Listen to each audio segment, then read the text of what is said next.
पता नहीं क्या था डिस्टर्बेंस सब एक दिन आ रहा है तो एक दिन नहीं आ रहा है तथा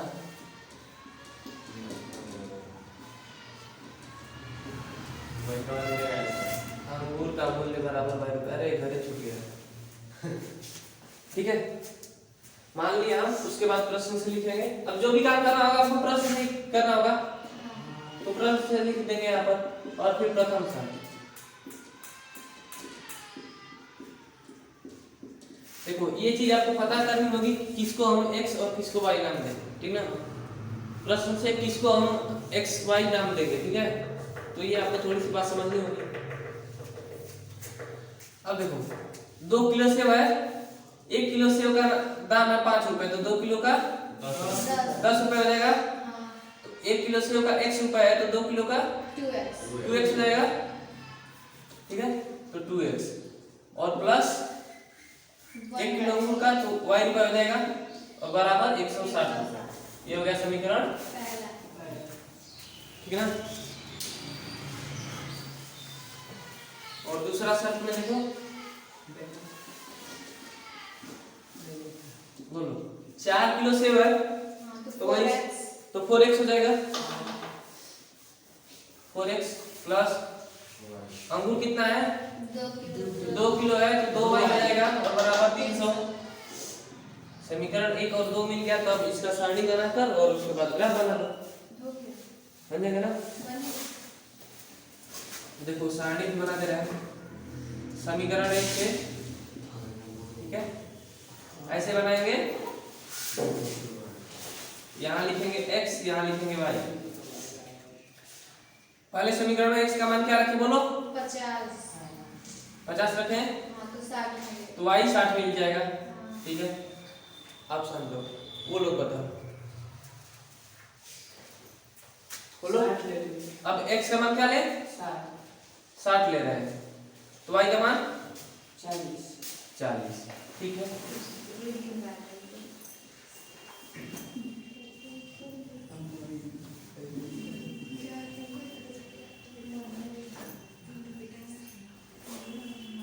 समीकरण 2 से समीकरण 2 में x का मान क्या रखेंगे 50 तो y में 50 आएगा y 50 ठीक है। 50 से 200 माइनस होगा तो 50 मिलेगा। फिर x का मान क्या रखेंगे 70 10 आएगा तो y क्या आएगा 10 ठीक है ना। ऐसा मान रख लोगे ना वो बनाई है तब इतना जल्दी जल्दी बोल दे रही है टेंशन ना लो। वो सोच रहा है कि कैसे उतना जल्दी बता दे रही ना। मैं देखने से लग गया है क्या सोच रहा है।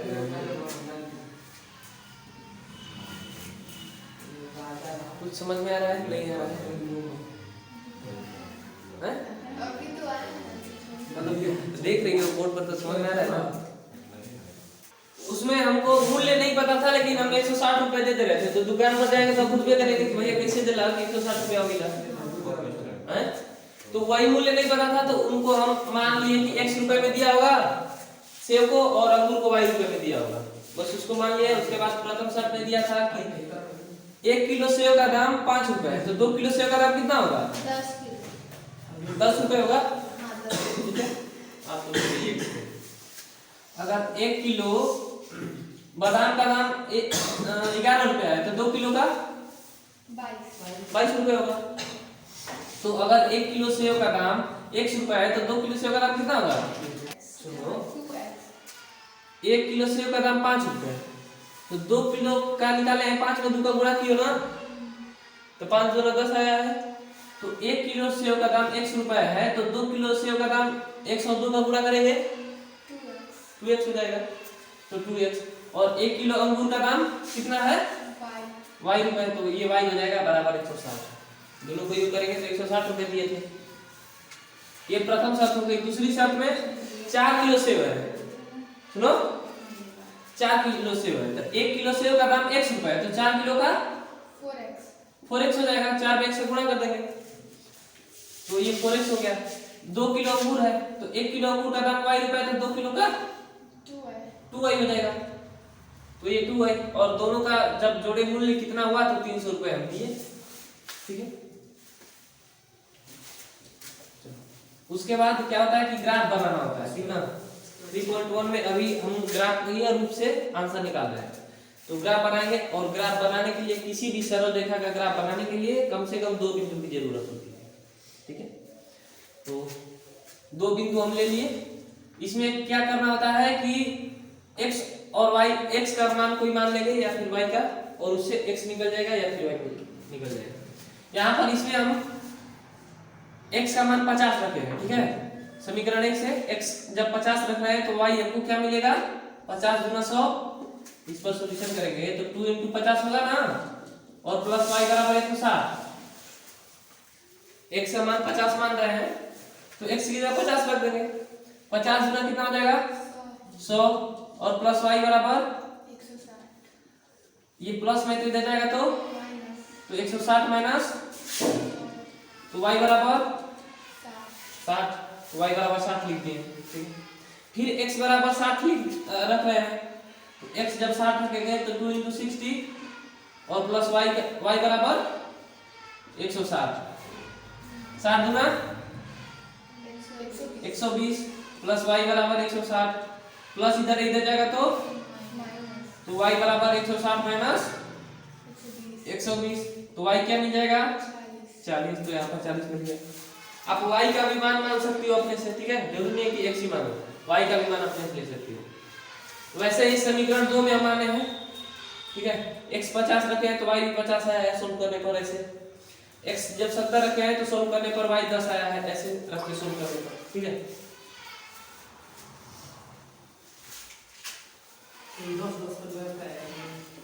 हाँ 10 का गैप लेना पड़ेगा।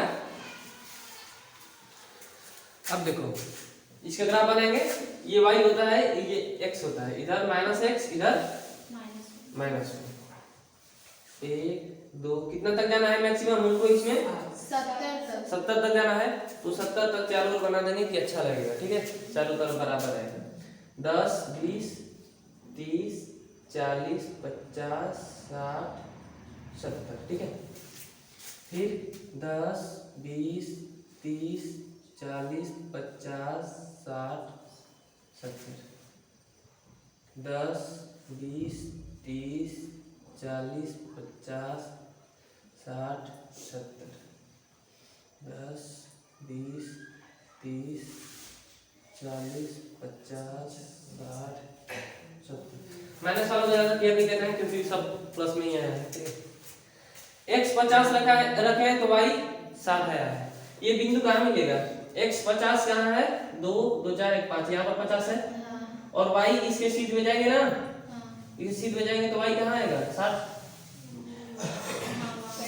यहाँ आएगा। ठीक है, तो ये बिंदु हो गया हमारा 50, 60। बिंदु को x, y से दर्शाते हैं ग्राफ में किसी बिंदु को। ठीक है, x का मान 50 y का मान 60। फिर क्या है x 60 है और y 40। x 60 और ऊपर जाएंगे तो कहाँ आएगा, इसके सीध में आएगा आई थिंक, हाँ वही पे ना 40, इसके सीध में। ठीक है, ये क्या हो गया 60, 40। इनको मिला देंगे ना, अच्छे से नहीं मिलेगा, आप ग्राफ पर बनाओगे तो अच्छे से मिल जाएगा। ठीक है, और फिर क्या है x 50 तो y 50, x 50 y 50। ठीक है, यही होगा ना,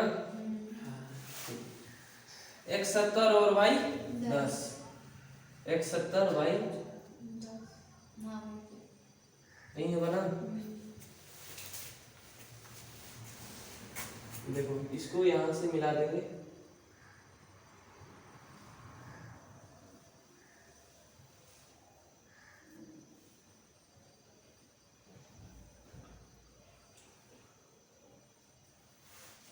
ये कहीं कटेगा नहीं। देखो सीधा ऐसे जा रहा है। ठीक है, और इसी के पैरेलल ये ऐसे चला जाएगा, ये कटेगा नहीं। ठीक, ये अभी मेथड है। ठीक ना, आगे सोल्व करेंगे प्रतिस्थापन, विलोपन और वज्र गुणन, तो ऐसे निकालना सकते। ये ग्राफ से हो गया। ग्राफ बनाना आसान है, इससे 5 नंबर का क्वेश्चन पक्का आएगा, ये आप दिमाग में बैठा के रखना, ठीक है। तो 3.1 समस्या खत्म, हाँ बन जाएगा सब। ग्राफ को हमेशा ध्यान में रखना, इसको उतारोगे, आस्था प्रिंट करना है, प्रिंट कर लो इसको।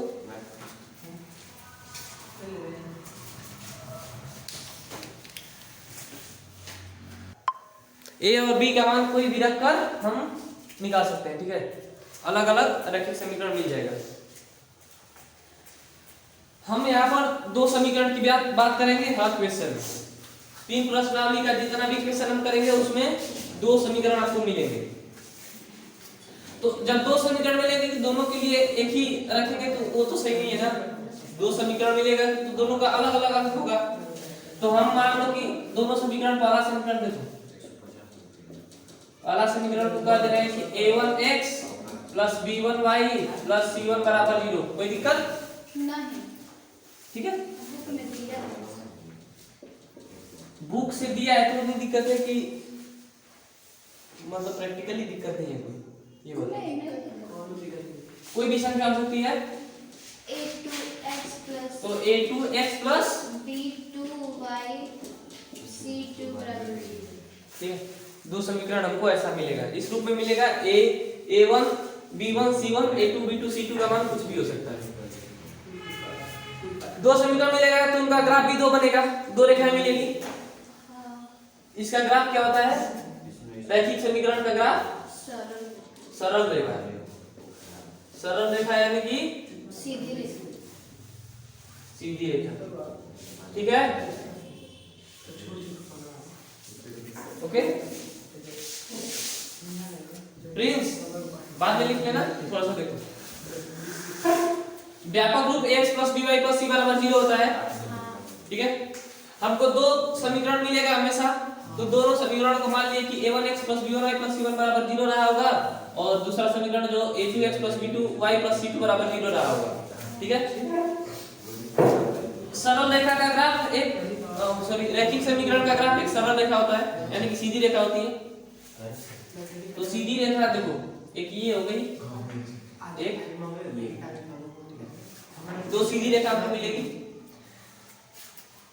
अब बताओ सीधी रेखा में क्या केसेस हो सकते हैं? या तो एक बार इस तरह कट कर रही है, ठीक है, या फिर एक बार पैरेलल होगी ऐसे, या फिर एक ही रेखा पर दोनों हो जाएगा।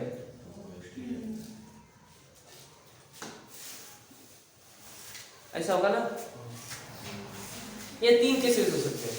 इसके अलावा आपको कोई केस नहीं मिलेगा कि जो रेखाएं होगी वो कोई और तरीके से एक दूसरे को क्या रिलेशन बनाएगी। या तो कट करेगी दोनों एक दूसरे को, या फिर दोनों एक दूसरे के समांतर होगी, ठीक है, और या तो एक दूसरे के संपाती होगी।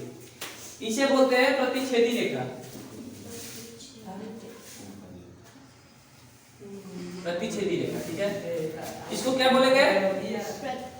इसको समांतर रेखाएं, रेखाएं लिखो, 2 है ना, समांतर रेखा। और जब दोनों रेखाएं एक ही पर हो तो उसे क्या बोलते हैं? समपाती रेखाएं। चलो ठीक है प्रिंस, जब दोनों रेखाएं एक ही पर होती है तो उसे कौन सी रेखा कहते हैं? क्या क्या कहते हैं? संपाती रेखा, संपाती रेखा, ठीक है। विकास, जब 2 रेखाएं एक दूसरे को प्रतिच्छेद करती है तो उसे कैसी रेखा बोलते हैं? एक दूसरे को प्रतिच्छेद करेगी तो प्रतिच्छेदी रेखा है। एक दूसरे के समांतर रहेगी तो समांतर रेखा है। एक दूसरे पर रहेगी तो संपाती रेखा है, उसको बोलेंगे, ठीक है। इसका केवल एक हल होगा, जो दोनों का सेम पॉइंट होगा ना, वही इसका हल होगा। तो इसका कितना हल होगा? एक हल मिलेगा। और कोई व्यक्ति एक होता है तो कहते हैं विशेष है या फिर अद्वितीय है वो, कि भाई केवल एक ही है वो, उसके जैसा कोई दूसरा नहीं है, तो अद्वितीय भी बोल देते हैं। तो या फिर इसका अद्वितीय हल भी लिख सकते हैं, अद्वितीय हल, ठीक है। एक हल या अद्वितीय हल होगा। समांतर रेखाएं दोनों के लिए कोई ऐसा बिंदु है जो दोनों के लिए सेम हो? नहीं। कोई ऐसा बिंदु है जो इन दोनों के लिए सेम हो? बोलो, इन दोनों रेखाओं के लिए कोई ऐसा बिंदु है जो सेम है? नहीं है। नहीं है ना। जहां दोनों रेखाएं कट करेंगी या फिर एक दूसरे पर आरोपित होगी तभी उनका बिंदु सेम आएगा, अदरवाइज सेम नहीं आएगा। ठीक ना। तो इसमें कोई सेम नहीं आ रहा पॉइंट, इसका मतलब कोई सॉल्यूशन नहीं मिलेगा इसका, तो इसका कोई हल नहीं लिखेंगे। ठीक है। और इसमें कौन बता देगा आपने से, ये बताओ इसमें कितना हल होगा? इसमें कोई हल नहीं समझ जाओ। इसमें अनंत हल होगा क्योंकि दोनों रेखाएं एक ही पर आश्रित है। ठीक है। तो इसका पॉइंट, हर पॉइंट दूसरी रेखा के पॉइंट से सेम होगा। ठीक है। तो इसके अनंत हल होंगे। ओके। अब देखो, आपको क्वेश्चन में दो समीकरण दिया रहेगा। ठीक है। ऐसे इस रूप का दो समीकरण दिया रहेगा। समीकरण से आपको बताना होगा कि वो कैसी रेखाएं है, प्रतिच्छेदी रेखाएं कि समांतर रेखाएं है कि सपाती रेखाएं है। तो वो बताने के लिए जैसे ये है वो तीन केसेस में आते हैं। ठीक है ना। क्वेश्चन में तो आपको डिजिट में दिया रहेगा, तो उसमें क्या होता है कि जब फर्स्ट केस होता है, इसको थोड़ा सा मिटा दें।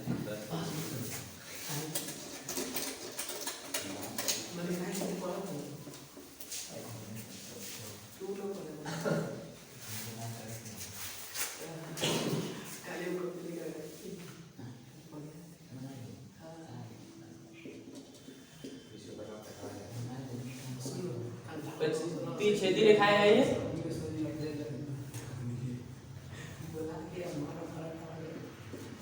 समांतर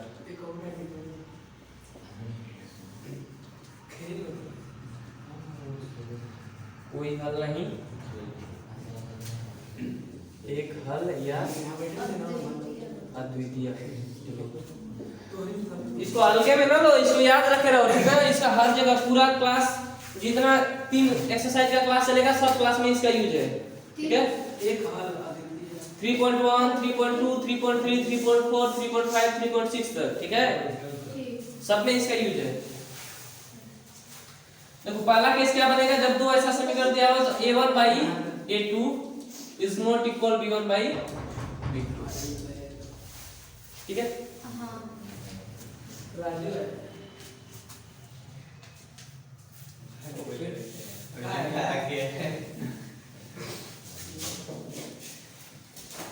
a1 by a2 is not equal to b1 by b2 होगा तो ये क्या मिलेगा, प्रतिच्छेदी रेखा मिलेगी। a1 by a2 बराबर नहीं होगा b1 by b2 के। ठीक है। c1 c2 को क्लियर ही नहीं करना है, केवल ये देखना है कि a1 by a2 is not equal to b1 by b2 तो क्या होगी, रेखाएं प्रतिच्छेदी होगी।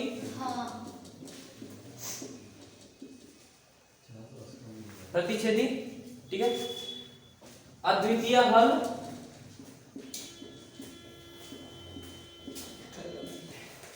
ठीक है। प्रतिच्छेदी रेखा को एक और कोई नाम देते हैं, और कोई रेखा होती है। हाँ। और एक इसमें बात देखो, इसमें इसका हल मिल रहा है, इसका भी हल मिल रहा है, इसमें हल नहीं मिल रहा है, तो ये दोनों क्या है, एक समान है। मान लेंगे एक समान ना कि चलो भाई उसका भी कुछ हल मिल रहा है, इसका भी कुछ हल मिल रहा है। ठीक है। तो ये क्या होगा, संगत होगा। ठीक है ना। इनको संगत बोलते हैं, संगत समीकरण। ठीक है। और इसको क्या बोलेंगे, असंगत। ठीक है। ऐसे मान लो यही हुआ ना कि अरे दो बढ़िया संगति के बच्चे थे, एक बुरा संगति का गया लड़का उनके साथ, तो उसमें भी एक दो आ गई। अच्छा ही है। ठीक है। बात वही हुआ। तो ये संगत समीकरण होता है, इसको संगत समीकरण बोलते हैं, संगत समीकरण। फिर होता है एक केस होता है a1 by a2 is equal to b1 by b2 is equal to c1 by c2। अब देखो जब ऐसा केस बनेगा ना तो ये रेखाएं होगी समपाती। हम अभी एग्जांपल से बताएंगे कैसे होगा। तो क्या जब ये तीनों इसमें ध्यान देते रहना कि हम x का कोएफिशिएंट ले रहे हैं, y का कोएफिशिएंट ले रहे हैं, ठीक है ना, x y नहीं ले रहे हैं। तो a1/a2 b1/b2 c1/c2 तीनों का अनुपात अगर बराबर होगा तो रेखाएं समपाती होगी। तो हल कितने होंगे? 2 3 अनंत होंगे, ठीक है। हल कितना होंगे? अनंत। और ये भी समीकरण निकाय क्या होगा? संगत होगा।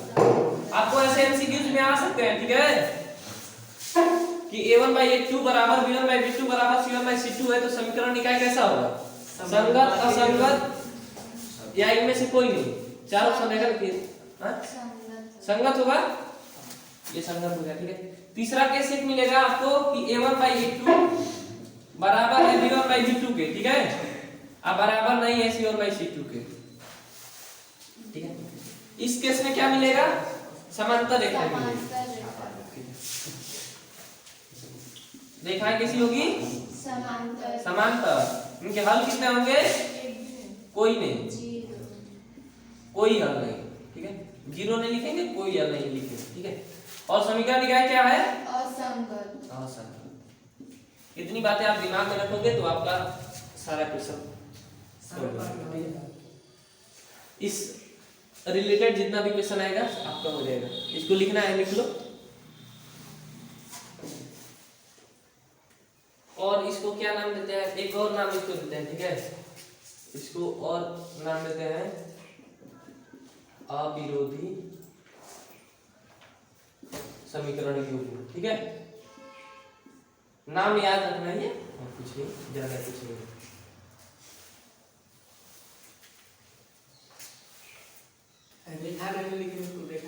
और संपाती वाला एक दूसरे पर आश्रित है, ठीक है, एक ही दूसरे पर आरोपित है, तो इसे आश्रित समीकरण युग्म कहते हैं। आश्रित नाम पता रहना चाहिए।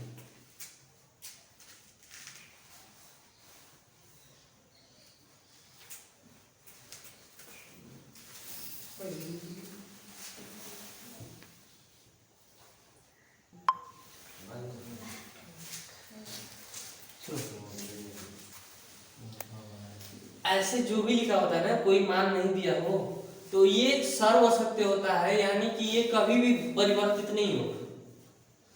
आपको कभी भी समीकरण मिलेगा तो ये प्लस प्लस हमेशा रहेगा, कभी भी माइनस नहीं होगा, ठीक है, कभी भी इसी फॉर्म में होगा। माइनस तभी होगा जब y का कोएफिशिएंट जो b1 है वो ऋणात्मक हो, x का कोएफिशिएंट जो a2 है वो ऋणात्मक हो, तभी यहाँ पर माइनस साइन आएगा, अदरवाइज केवल प्लस ही रहेगा हमेशा। तो यहाँ भी प्लस ही होना चाहिए ना y के साथ? हाँ। प्लस होना चाहिए ना, लेकिन यहाँ पर आया है -2y आया है, यानी कि जो -2 है इसको ऐसे लिख सकते हैं, अगर उस रूप में लिखना हो तो 1x प्लस माइनस का 2 × y बराबर 0।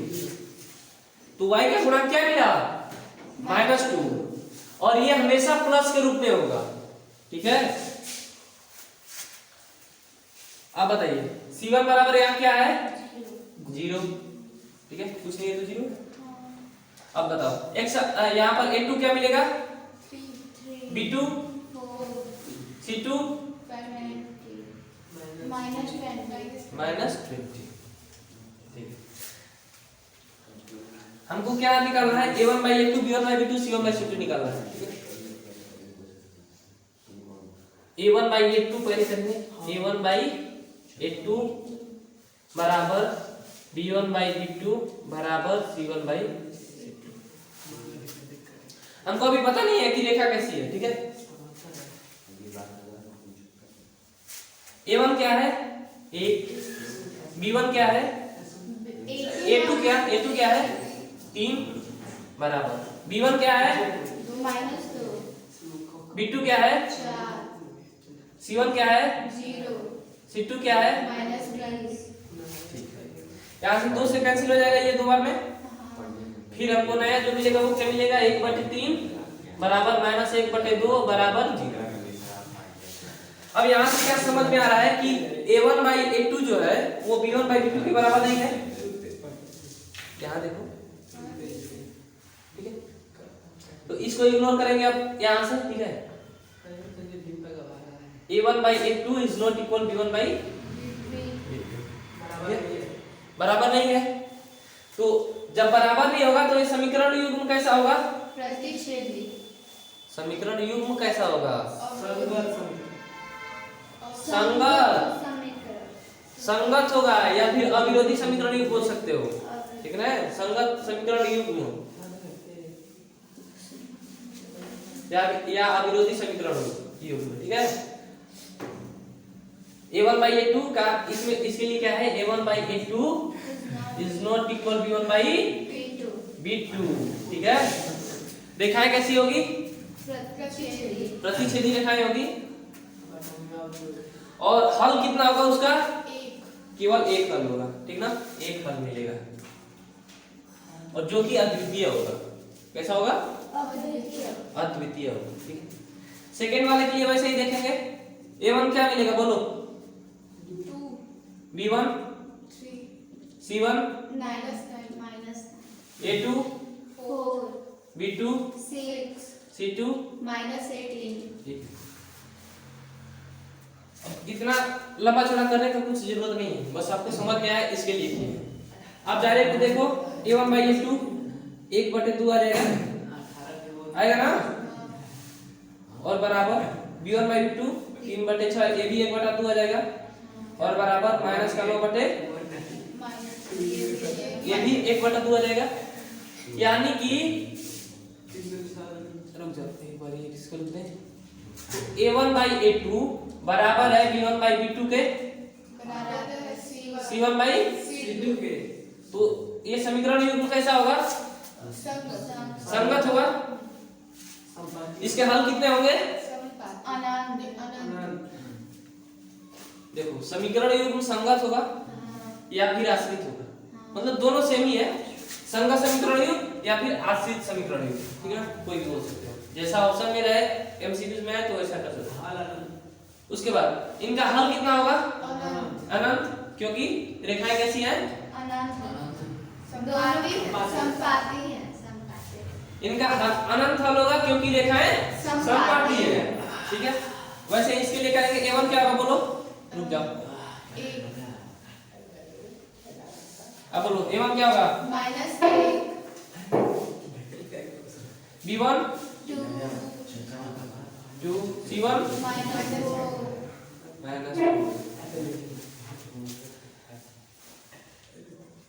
a2 b2 c2 ठीक है। हम सब पाती के इसके लिए ये सब पाती का होना ना, a1 by a2 माइनस का 1/2 आया, बराबर 2/4 और बराबर -4/12, ठीक है। यहाँ से क्या समझ में आ रहा है? ये 1/2 हो जाएगा, ठीक है। तो -1/2 बराबर -1/2 बराबर ये 4 या 12 1/3। a1 by a2 बराबर है, a1 by a2 बराबर है b1 by b2 के, लेकिन नहीं बराबर है c1 by c2 के। ये देखिए a1 by a2 बराबर है b1 by b2, लेकिन c1 by c2 के बराबर नहीं है। इसको क्या लिखेंगे हम? a1 by a2 बराबर b1 by b2 बराबर c1 by, ये नोट, ये समीकरण युग्म कैसा होगा? असंगत होगा। इसके कितने हल होंगे? कोई हल कोई नहीं, इसका कोई हल नहीं होगा। रेखाएं कैसी होंगी? समान। और समीकरण युग्म और कैसा होगा? असंगत के अलावा कब मार रहा है सर? असंगत के बाद उसका कहाँ लगा लिखा है? कोई भी असंगत के बाद कोई समीकरण युग्म है? चलो इसका हल कितना होगा? कोई हल नहीं। कोई हल नहीं है इसका, उतार देंगे तो ठीक है। ये तीसरा का एग्जाम्पल, दूसरा का, ये पहला का, जैसा हो उतार सकते हो, कोई दिक्कत नहीं, ठीक है। आज के लिए मैथमेटिक्स का बस इतना ही, ओके। इसको बचा कर आना घर जाकर, ठीक है। इसको अच्छे से देखना, फिर एग्जाम्पल्स को देखना, कल पूछेंगे, मुंह पर याद होना चाहिए, ठीक है। 2 4 5 एग्जाम्पल करोगे तो अपने आप ये सब मुंह पर आ जाएगा, ठीक है। तुरंत निकल लगेगा मुंह से।